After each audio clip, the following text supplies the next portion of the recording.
창원 중부경찰서는 식당 응대 불만을 품고 주인에게 흉기를 휘둘러서 숨지게 한 혐의로 43살 A씨에 대해서 구속영장을 신청할 예정입니다. 경찰에 따르면 A씨는 오늘 오전 10시쯤 창원시 의창구의 한 아파트 단지에서 인근에 살던 식당 주인 B씨가 평소 고기를 구워주지 않는 등 자신에게 제대로 응대하지 않았다는 이유로 수차례 흉기를 휘둘러 살해한 혐의를 받고 있습니다.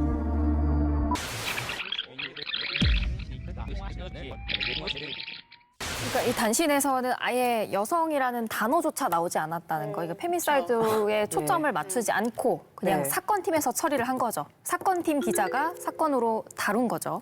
그리고 타사에서 보도한 것도 한번 보고 우리 비교를 해볼게요. 네, 좋습니다. 채널A에서는 또 리포트로 좀 길게 나갔어요. 네.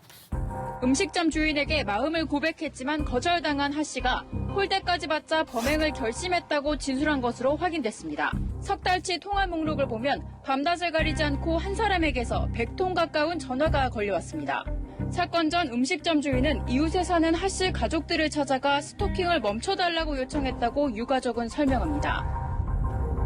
참고로 이 사건이 발생한 건 5월 4일이었고요. 그리고 방금 보신 이 리포트가 보도된 건 5월 28일입니다. 그동안 그냥 앞서 보신 것처럼 우리 그냥 살인사건 하나가 발생했다. 그렇게만 알고 있었어요. 근데 알고 보니까 10년에 이어진 스토킹, 그리고 또 그 여성을 표적으로 한 범죄였다. 그런 게 한 달 가까이 지나서 밝혀진 거고요. 그리고 나서 후속 보도는 없었습니다. 그 앞에 나갔던 단신밖에 없었고 다른 방송국은 아예 첫 번째 보도조차 없었어요. 그래서 이게 SNS를 통해서 퍼지기 시작한 거예요. 그러니까 이런 사건이 일어나고 계속 반복이 돼도 알려지지조차 않는다는 것.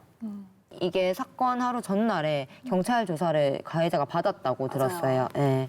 그래서 경찰 조사를 받았음에도 불구하고 다음날 사건이 일어난 거 보면 경찰이든 언론이든 사회든 이거를 그냥 개인과 개인 간의 무슨 뭐 사적인 어떤 뭐 실정극 그 정도로 여긴다는 게 너무 뚜렷하게 드러났고 어떻게 4년 전에 저희 그렇게 포스트잇 붙이면서 추모 행렬했을 때랑 변한 게 없는지 되게 참담하다는 생각이 들었어요. 여성이라서 그냥 죽임을 당했던 그 사건 다페이스에서도 많이 다뤘고 또 최근에 또 다루고 있는 걸로 아는데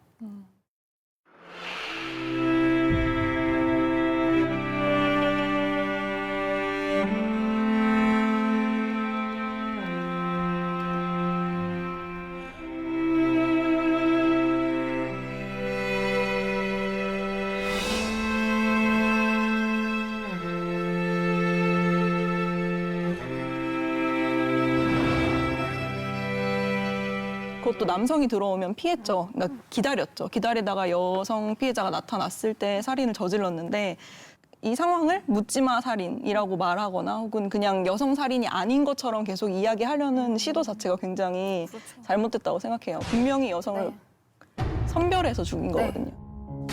더욱더 아픈 이유는 남일 같지 않아서일 것 같습니다. 네. 그 피해자가 그분이 아닌 제가 될 수도 있었고.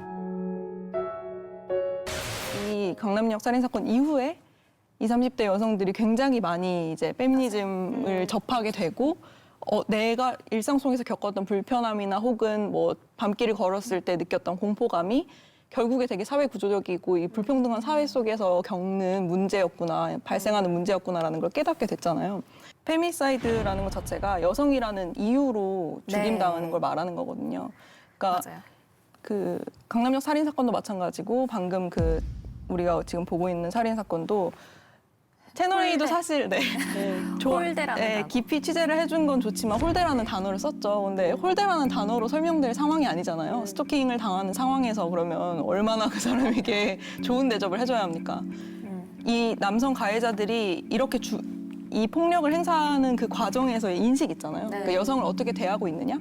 그러니까 여성을 통제하거나 혹은 지배할 수 있는 어떤 대상처럼 여기는 거죠. 소유물처럼. 그럼요. 그러니까 내가 고백을 했을 때 네가 안 받아줘? 어떻게 안 받아줄 수가 있어? 네가 안 받아줘? 날 푸대접해? 홀대해? 이렇게 하고 나서 그 다음 날 가서 칼을 들고 가서 살해를 한 거잖아요. 네. 이거를 페미사이드가 아니라고 한다면 뭐가 페미사이드고? 그렇죠.